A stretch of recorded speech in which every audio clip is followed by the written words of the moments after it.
السلام عليكم ورحمة الله وبركاته. اللهم صل على سيدنا وحبيبنا محمد وعلى آله وصحبه وسلم. اللهم لا علم لنا إلا ما علمتنا إنك أنت العليم الحكيم. اللهم علمنا ما ينفعنا وانفعنا بما علمتنا وزدنا علما. اللهم افتح علينا حكمتك وانشر علينا رحمتك يا ذا الجلال والإكرام. وصل اللهم على سيدنا وحبيبنا محمد وعلى آله الكرام. ولا حول ولا قوة إلا بالله العلي العظيم.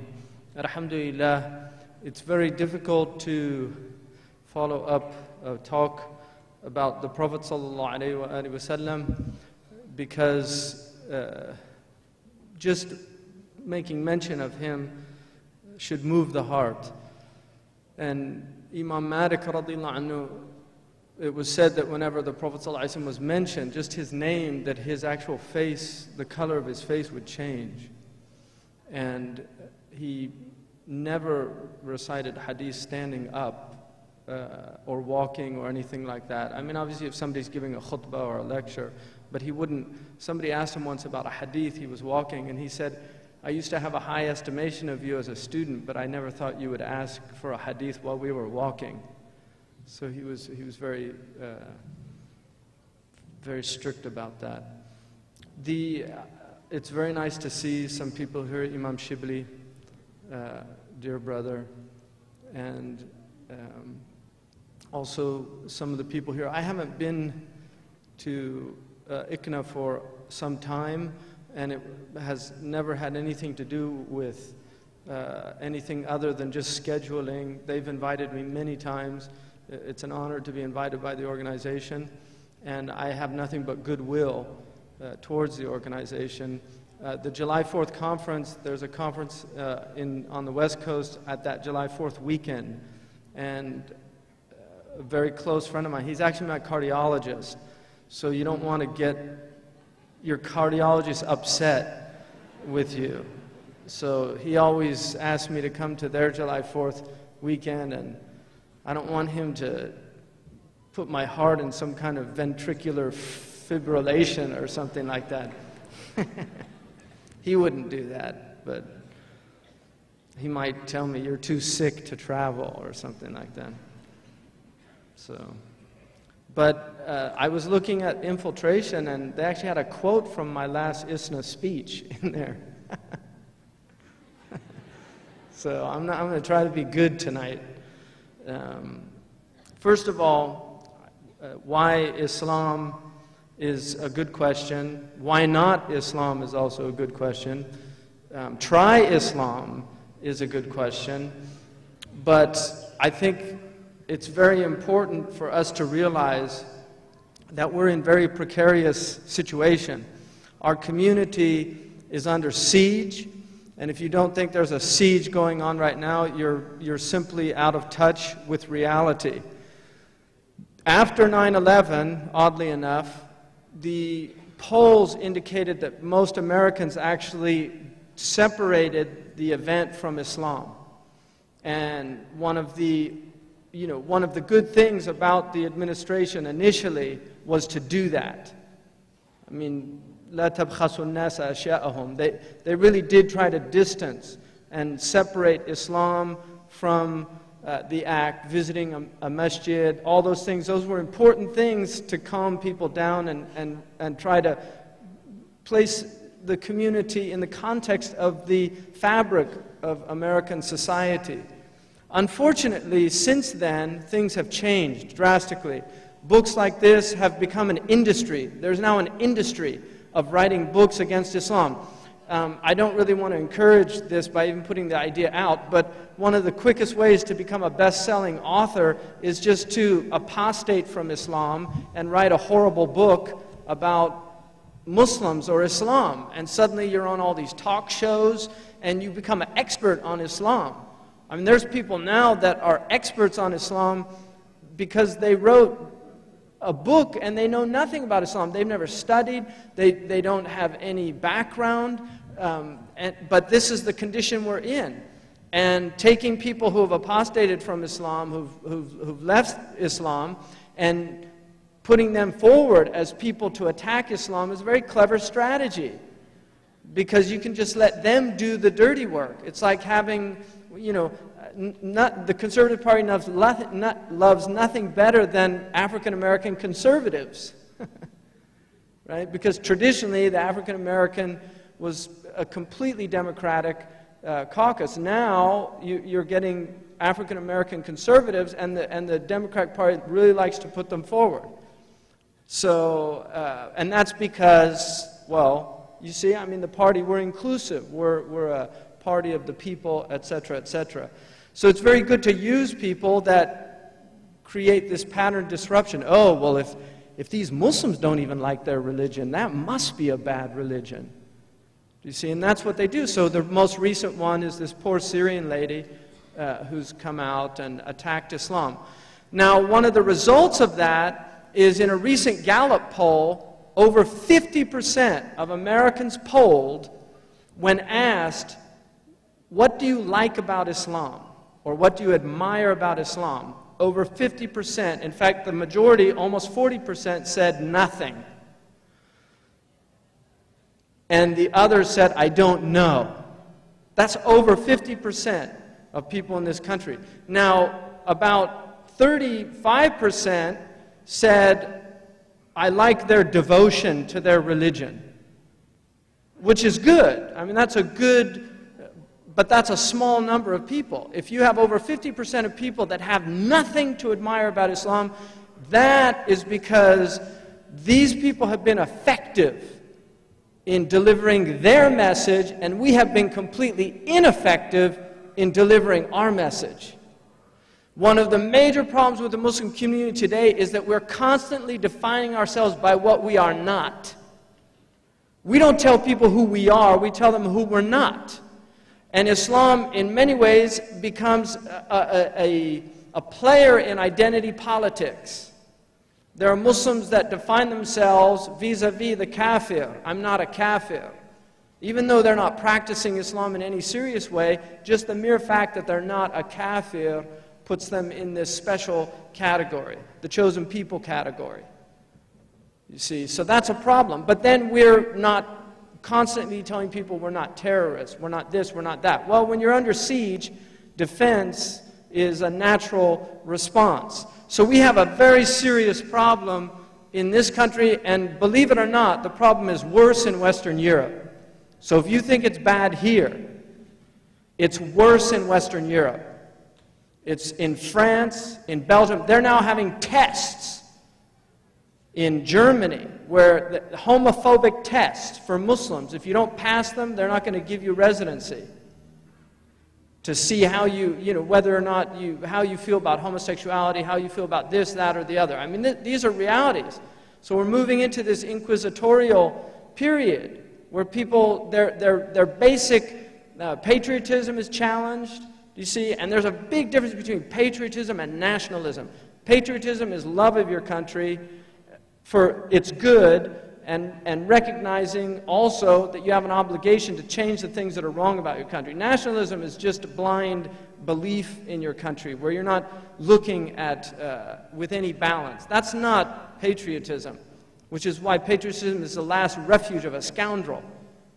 People will cling to patriotism.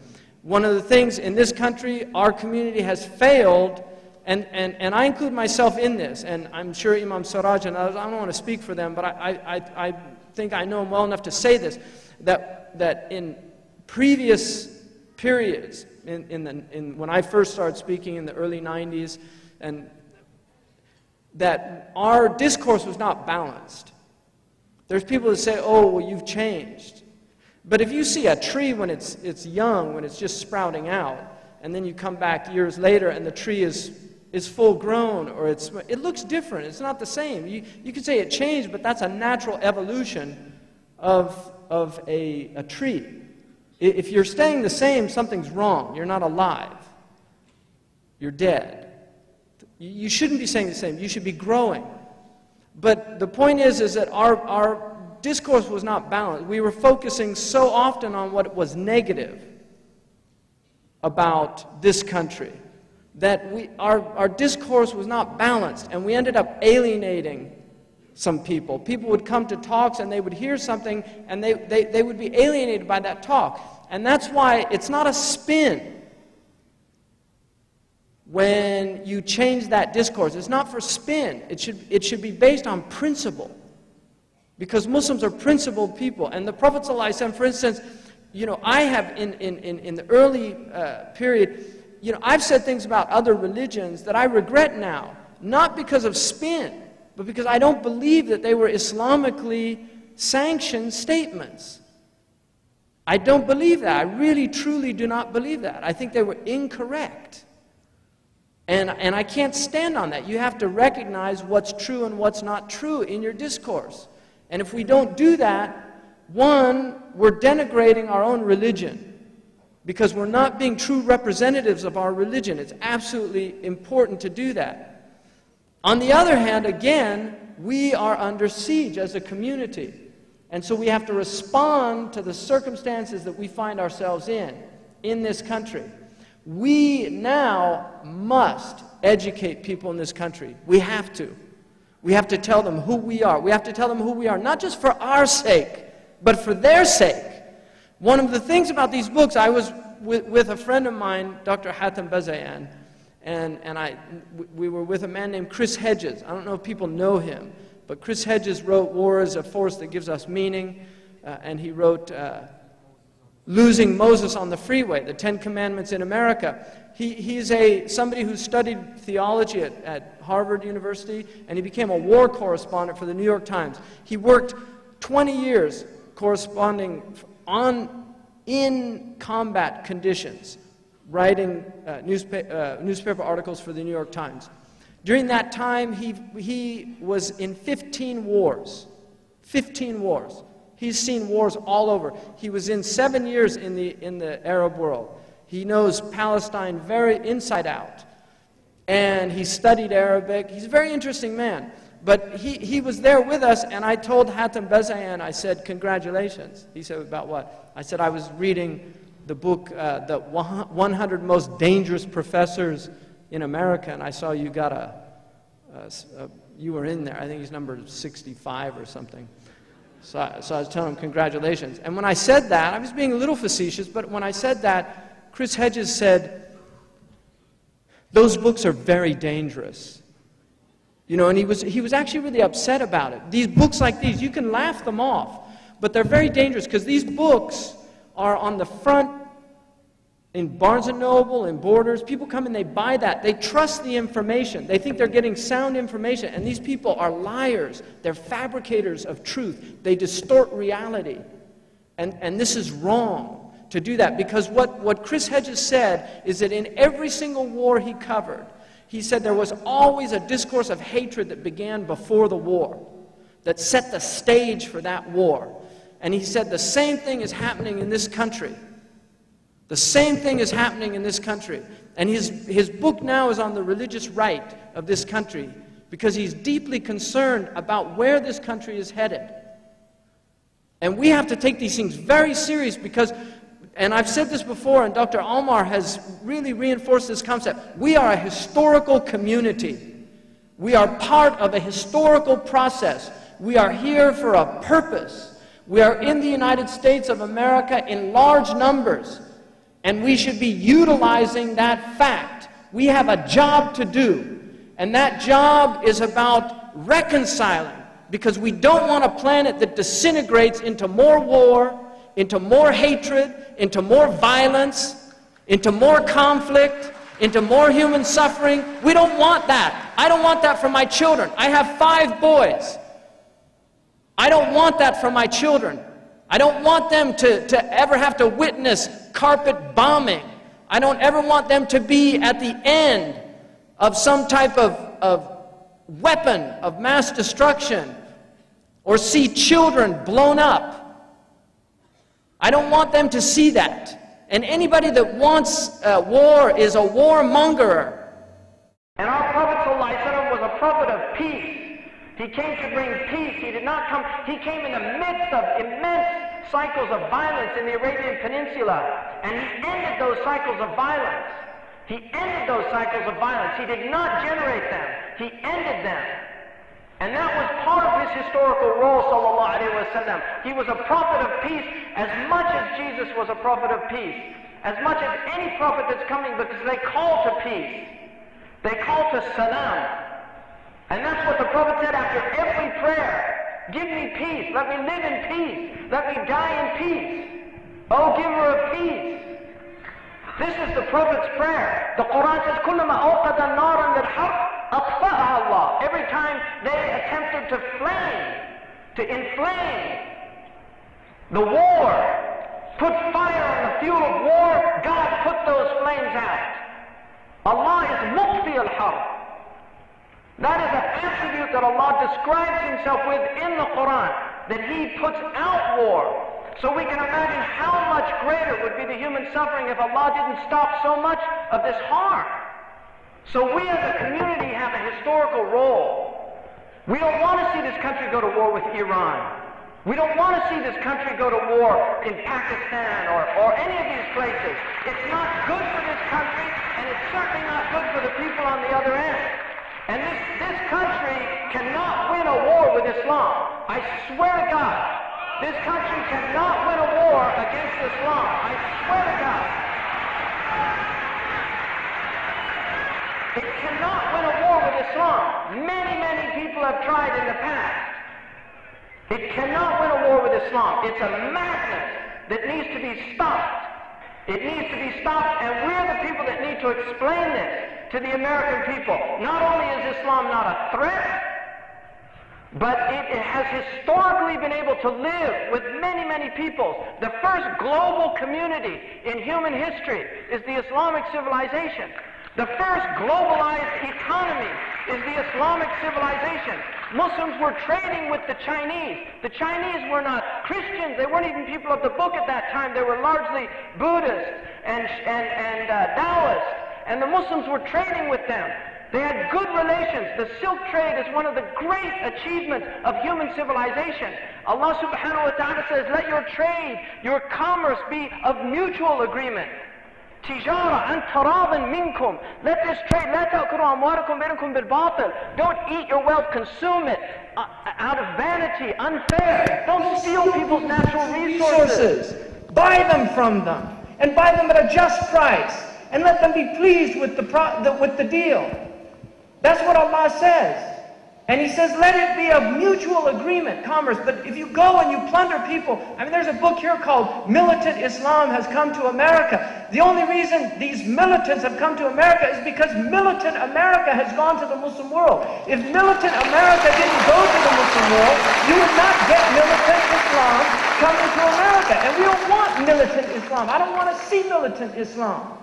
I want to see the Islam of peace. But there has to be mutual conciliation. There has to be respect. The Palestinian people have to be respected. The Kashmiris have to be respected. I mean, this is the truth. And this is not, I'm not speaking even as a Muslim right now. I'm speaking as a human being. There are people that can understand this that don't have to be Muslim. When you use Apache helicopters, when you use F-16s against an armless people that have no means to defend themselves, that's simply wrong. That's wrong in any moral tradition on this planet. It is wrong. It is not right. And it needs to be condemned. When you create an apartheid system that was denounced in South Africa as evil, denounced in South Africa as evil, when you create the same system in another place, it has to be denounced as evil. You can't have something right in one place and it's not right in another place. It's right, it has to be right all over, and it has to be wrong all over. And that's all we're asking for, is an even playing field.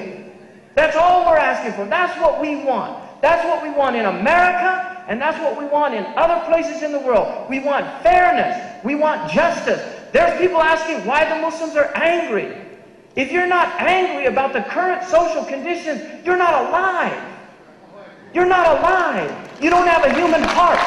If you're not angry about 50 million people in Africa that are suffering from AIDS, and we're spending 1.001% of what we're spending on weapons of mass destruction. We're spending billions of dollars to learn better ways of killing people, and we're not putting that money to learn better ways of healing people. That is wrong. It's simply wrong, and it needs to be condemned. It needs to be condemned. We have to condemn what is wrong, and we have to honor people that stand alongside of us. We have to honor them, whatever their faith, whatever their tradition. We can disagree with them on certain things, but when they stand up for what's right, we should be there to affirm that. I want people to go home and write a letter to Michael Bloomberg, write a letter to that man, write a letter to the New York mayor's office and say congratulations for speaking up as an American, for defending the right of a man to dissent. Congratulations. Thank God there's still people in this country that are not capitulating to the worst forms of jingoism, of xenophobia, of hate speech. They're not conforming to it. Thank God there's still people that are willing to stand up and say, I might not agree with this man, but he has every right as an American to say what he believes. Because freedom of speech is part of this country's heritage, and we have to defend that right. And I'm glad that I'm here right now in this state of New Jersey, and I can say what's in my heart. Because I don't want an America where I have to be afraid of speaking the truth, where I'm going to be confused with some Qaeda sympathizer because I'm saying what's wrong with America. And the only reason I want to say what's wrong with America is so we can change it to what should be right with America. Because this is a great country. It's a country that has an immense amount to offer humanity. The CDC, if the flu virus breaks out, everybody in the world's going to be hoping that the CDC comes up with a solution. Really, they want the Center for Disease Control to be monitoring these things. There's things that happen here, there's research, there's development that are beneficial, but there's other things that are wrong, and we need to be balanced with how we look at this country. We need to be fair, our discourse needs to be fair, it needs to be free from the left, it needs to be free from the right. Religion is not left and religion is not right, it's straight. That's religion, it's straight.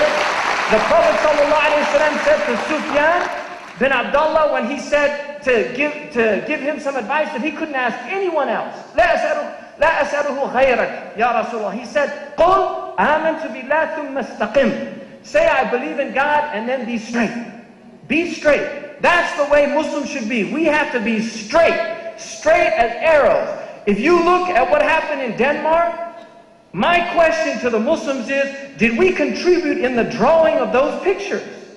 Did we contribute in the drawing of those pictures? We have to ask ourselves that question. Are there things that Muslims are doing out there that are creating a wrong impression of what Islam is, of how it should be practiced in the minds of other people? We need to ask those questions about our own community.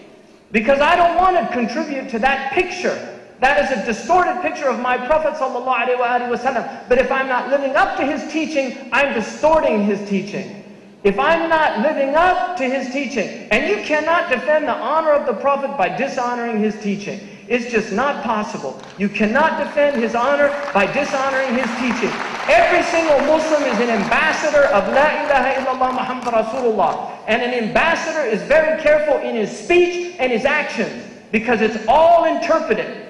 An ambassador represents a state, a nation, and when he meets with the head of state of another nation, he's very careful in what he says, and he'll only convey what he's been told to convey. He will not extend his discourse, because if he does, he gives wrong messages.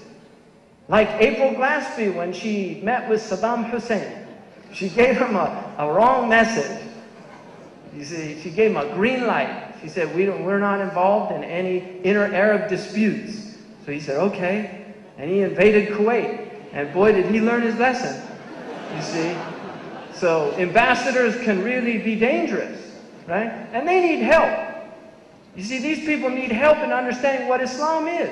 They need help just in communication. One of the things that I saw when I went to Denmark is they were clueless. They couldn't believe what happened. Really, they were clueless. We interviewed most of the people that were interviewed on the streets. They were completely opposed to the cartoons. Completely opposed to them. The Danish people, they're very polite people, most Danish people. I mean, I've been to Denmark 3 times. They're incredibly polite people. That's how I found them. They also had one of the finest refugee programs in Europe, which is why many Somalians, Bosnians, and other refugees went to Denmark. And part of the problem is the Muslim community has not honored that. The Muslim criminality is higher in Denmark than other communities. There's social problems amongst the community. But I was really struck by that fact that a lot of these people were clueless about this situation. We need to help them understand religious identity is no less central to a believer's life than racial identity is to other people's life. If you denigrate race, it's unacceptable. It's unacceptable. It should be unacceptable in civilized discourse to denigrate people's religion, because that's their identity. My identity is Muslim. It's more important than my identity as a Scots or a Scotch-Irish or a Greek, whatever. All those ethnic things that are flowing in my blood. If somebody makes fun of haggis or makes fun of kilts, Scotch people wear dresses, something like that, it's not going to bother me. But if you denigrate, if you denigrate a black person in this culture or a Jew or people, they'll condemn it. They'll say that's wrong. It took a long time to get to that day when it was wrong.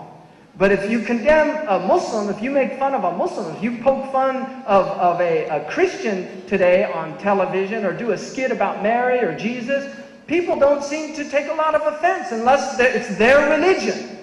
And so things need to change. We need to educate people about identity. That religious identity is no less, in fact, it's more important than racial identity. And just as we don't accept denigration of race, we should not accept denigration of religion. That does not mean you can't criticize religion. Criticize Islam all you want, but do it fairly. Don't do it filled with lies, because that's a lot of what they're doing. But these people need help. They need help understanding, interpreting. So a letter came to the State Department. This is how bad things get. A letter came to the State Department from Cairo. There was somebody there who had to leave under difficulty. He said, أنا مضطر أن أخرج من مصر تحت ظروف قاهرة. I'm forced to leave Egypt in extenuating circumstances. The Arabists who got the telegraph in the State Department, this is back in the 50s. He translated it, I'm forced to leave Egypt hidden in envelopes made in Cairo. تحت ظروف قاهرة. You see, seriously, that's a problem. When they don't know Allah means God, we're in trouble. That's a problem of translation. I was mentioned earlier today, somebody was complaining about Franklin Graham. And I said I met him. He actually shook my hand, and I found out later he considered Muslim devil worshippers. I wouldn't shake hands with a devil worshipper. Maybe, I don't know, I'd call him to Islam. But we have problems. Seriously, we've got serious problems of translation, of understanding. Now, finally, I'd like to say, Joseph Nye, he's an interesting man, but he's at Harvard, and he wrote a book about soft power and hard power, which is a very interesting concept. One of the things that he said is power. The nature of power is of two types. The hard power is military power. It's the ability to force people to do something. That's hard power. Soft power is persuasive power. It's the power to make somebody want to do something that you want them to do. And he said that America uses too much hard power. It doesn't utilize its soft power enough, and it has a lot of soft power. And so he argues that we should be using soft power as a country, as opposed to hard power. Because if you want to win hearts, you don't drop bombs on their heads. It's as simple as that. If you want to make people love you, you don't drop bombs on their head. Seriously. Because they won't. They just won't like you. And the greatest recruitment for Al-Qaeda, I'll give advice to the State Department any day on this one. The greatest recruitment for Al-Qaeda is a current American foreign policy. That is the greatest recruitment, and we want to stop that because we don't want to see their ranks swell. I don't want to see their ranks swell.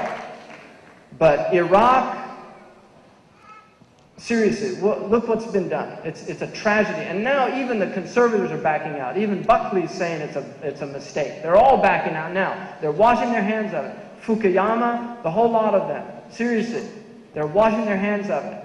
because it was a mistake. The only option, get out. It's as simple as that. And we should be supporting that. We should be supporting anybody that's supporting that. We want to see commerce with mutual agreement. That's what we want. That's that should be our platform. It's not a political platform. It's a moral platform. It is a moral platform. Because religion, its role in politics is to remind people of the highest ethical standards of humanity. Islam and America share many great principles. This country shares many great principles with the Islamic religion. Most of the Bill of Rights is right out of Islamic teaching. Really. Most of the founding principles of this country, right out of Islamic teaching. And so we should be calling these people to be who they are, not to be people of Abu Ghuraib. Really, we don't want that America. We don't want the America of Abu Ghuraib. We want the America of the finest people that represent this tradition. Really, the finest people that represent this tradition. That's what we want to see. And that's what we should call people to. We should call the Muslims, be Muslims. Americans, be Americans. If Muslims start behaving like Muslims and Americans start behaving like Americans, the problems will go away. They'll go away.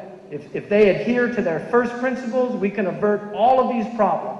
So we have to call our own community back to the highest virtues and principles in our religion, and we need to remind Americans, you're Americans. This is a country that George Washington wanted to see, a country of benevolence, a country of commerce and trade, a country that did not have passionate attachments to any foreign nation. Passionate attachments to any foreign nation. Any foreign nation. Make it an even playing game. Even Steven. Put it out there. Just make it even Steven. That's the way. And we should not have as our #1 export weapons of mass destruction. We need to end the arms trade. These are Islamic principles. The Prophet ﷺ said, "Bai'u silah 'inda al-fitan mal'oon." The one that sells weapons during times of strife is damned to hell. Is damned to hell. And Jesus, who, according to the head of this country, current head, according to the current head of this country, his favorite philosopher was Jesus. So I'd just like to remind him, blessed are the peacemakers, for they shall be called children of God. Blessed are the peacemakers, for they shall be called children of God. In conclusion, I have never in my entire life of study seen anything more powerful than the soft power of Islam. And I personally believe it's time the Muslims gave up the idea of hard power. It's been long gone. Muslims have not had hard power in a very long time. It's a waste of time. And I believe that we need to begin to expend our soft power, because this religion has a persuasive force that is overwhelming. And people need it. They need Islam. They really do. I believe that. I believe that this country can benefit greatly from the teachings of Islam, whether they embrace Islam or just study the teachings. Like some people study Buddhism for benefit. They study Hinduism or Christianity. Just like Islam nurtured Europe out of the Dark Ages, without Europe embracing Islam, it has an immense potential to help nurture the West out of its current nihilistic morass of relativism. Really. And I hope that you participate in spreading the soft power of Islam. The Prophet ﷺ said, "Inna Allah yu'ti bil-rifq ma la yu'ti bil-'unf." God gives with gentleness what He'll never give with violence. What He'll never give with violence. Jazakumullah khairan. Wassalamu alaikum wa rahmatullahi wa barakatuh.